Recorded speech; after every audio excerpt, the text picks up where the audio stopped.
Hello दोस्तों, माही education classes SSM में आपका स्वागत है। दोस्तों, आज मैं साइंस के टॉप 20 महत्वपूर्ण प्रश्नों के साथ आया हूं, जो किसी भी कॉम्पिटिटिव एग्ज़ाम के लिए बहुत ही महत्वपूर्ण है। तो वीडियो को अंत तक देखिए। चलिए वीडियो स्टार्ट करते हैं। प्रश्न संख्या 1। कृत्रिम सैटेलाइट के अंदर व्यक्ति भारहीन महसूस करता है क्योंकि पृथ्वी के आकर्षण बल। 4 ऑप्शन दिया गया है। इसका राइट आंसर होगा ऑप्शन नंबर बी, अभिकेंद्र बल के समान होता है। पृथ्वी का आकर्षण बल अभिकेंद्र बल के समान होता है। अगला प्रश्न, किसी छत के ऊपर से एक पत्थर गिराया जाता है, उस पत्थर की गतिज ऊर्जा अधिकतम कब होगी? जब कोई पत्थर किसी छत के ऊपर से गिराया जाता है तो उसका गतिज ऊर्जा अधिकतम कब होगी? तो इसका राइट आंसर होगा ऑप्शन नंबर डी, भूमि पर पहुंचने के ठीक पहले।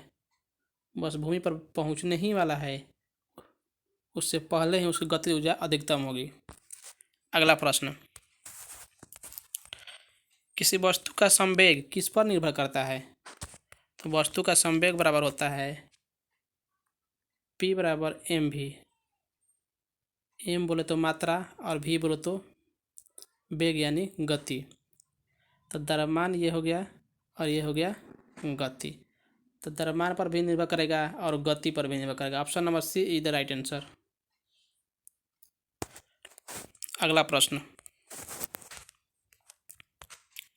एक गोली टकराती है और एक अनुप्रस्थ घर्षणहीन मेज पर पड़े एक ठोस ब्लॉक में धंस जाती है। इस प्रक्रिया में कौन सी राशि संरक्षित रहती है? तो इसका राइट आंसर होगा ऑप्शन नंबर बी, संवेग। संवेग हमेशा संरक्षित रहता है। अगला प्रश्न, गुरुत्व क्रिया के अंतर्गत मुक्त रूप से गिर रही वस्तु का भार क्या होगा? तो होगा शून्य। Option number C is the right answer.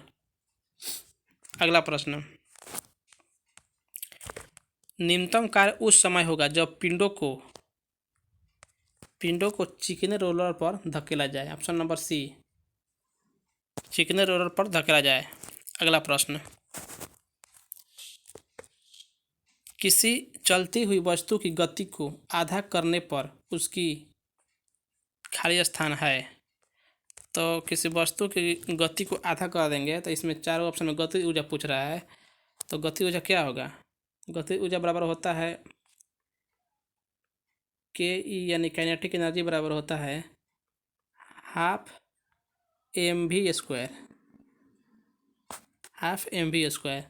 तो हाफ इस पर लिख देंगे और एम लिख देंगे और भी को आधा कर देना है, यानी 1/2 वी स्क्वायर। तो हो जाएगा 1/2 एम भी 1/4, भी का स्क्वायर 1/4। तो हो जाएगा 1/4 हो जाती है, यानी पहले गति ऊर्जा के प्रारंभ का 1/4 हो जाती है। Option number B is the right answer.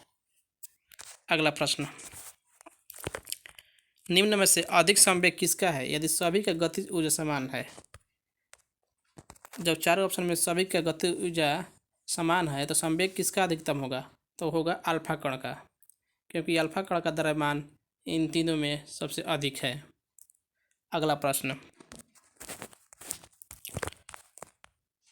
जब किसी वस्तु को किसी तरल में पूर्ण या आंशिक रूप से डुबाया जाता है तो वह ऊपर की दिशा में एक बल का अनुभव करती है जो वस्तु द्वारा हटाए गए तरल के भार के बराबर होता है। कौन सा नियम है? तो ये आपको नियम है आर्किमिडीज का सिद्धांत। Option number B is the right answer. अगला प्रश्न, द्रव चालित मशीन किस नियम पर कार्य करती है? तो यह कार्य करती है पास्कल के नियम पर। ऑप्शन नंबर ए, एक बार बराबर होता है, तो एक बार बराबर होता है 10⁵ pascal. Option number A is the right answer. अगला प्रश्न, रेल की पटरियाँ अपने वक्रों पर किस कारण से बैंक की होती है? तो वो इसलिए बैंक की होती है क्योंकि रेलगाड़ी के भार के क्षैतिज घटक से आवश्यक अभिकेंद्रीय बल प्राप्त किया जा सकता है। Option number A is the right answer. अगला प्रश्न, 1 जूल बराबर होता है, तो 1 जूल बराबर क्या होगा, जूल यानी कि कार्य बराबर होता है Fs, बल गुणे विस्थापन। तो बल का मात्रक हो जाएगा न्यूटन और विस्थापन का मीटर, यानी कि 1 newton metre. Option number B is the right answer. 1 joule बराबर 1 न्यूटन मीटर। अगला प्रश्न, निम्न में से कौन ऊर्जा की इकाई नहीं है। 4 दिया गया, इसमें एक ऊर्जा की इकाई नहीं है, वह कौन सा है। तो न्यूटन मीटर अभी देखें, कार्य यानी या ऊर्जा का मात्रक है न्यूटन मीटर, जूल भी है ऊर्जा की इकाई, और वाट सेकेंड ये भी है ऊर्जा की इकाई, जबकि केजी मीटर प्रति सेकेंड ऊर्जा की इकाई नहीं बल्कि संवेग की इकाई है, संवेग। अगला प्रश्न, संपर्क बल को और किस बल के नाम से जाना जाता है। तो संपर्क बल को कहा जाता है पेशीय बल और घर्षण बल। Option number D is the right answer. प्रश्न संख्या 16, अल्फा बीटा तथा गामा किरणों का वेधन क्षमता का अवरोही क्रम है। अवरोही क्रम बोले तो घटता हुआ क्रम, यानी सबसे अधिक वेधन क्षमता किसका होता है, उसके बाद सबसे अधिक किसका होता है और उसके बाद किसका होता है, ये आपको सजाना है। तो सबसे अधिक वेधन क्षमता गामा किरण का होता है, गामा किरण, उसके बाद बीटा किरण और उसके बाद अल्फा किरण।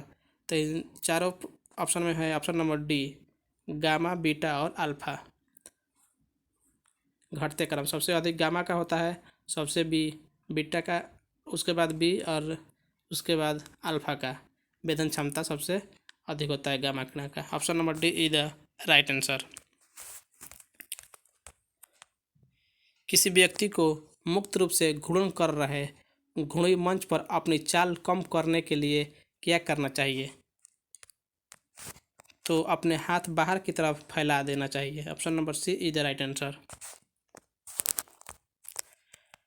तारों का टिमटिमाने का क्या कारण है। तारे क्यों टिमटिमाते हैं, तो इसका राइट आंसर होगा ऑप्शन नंबर बी, वायुमंडलीय अपवर्तन के कारण। अगला प्रश्न, पैराशूट धीरे धीरे नीचे आता है जबकि उसी ऊंचाई से फेंका गया पत्थर तेजी से नीचे गिरता है, क्यों, इसका क्या कारण है। तो इसका कारण है कि पैराशूट का पृष्ठ क्षेत्रफल ज़्यादा होता है और हवा का प्रतिरोध अधिक हो जाता है, इसलिए पैराशूट धीरे धीरे आता है जबकि फेंका गया पत्थर तेजी से नीचे गिरता है। अगला प्रश्न और आज का अंतिम प्रश्न है प्रश्न संख्या 20। शब्द इंसोलेशन का क्या अर्थ है। तो इंसोलेशन मतलब होता है आने वाली सौर्य विकिरण, सूर्य की किरण जो आता है उसे कहते हैं insolation. Option number C is the right answer. तो वीडियो को लाइक करें, शेयर करें और चैनल पर नए हैं तो सब्सक्राइब करें। Thank you for watching.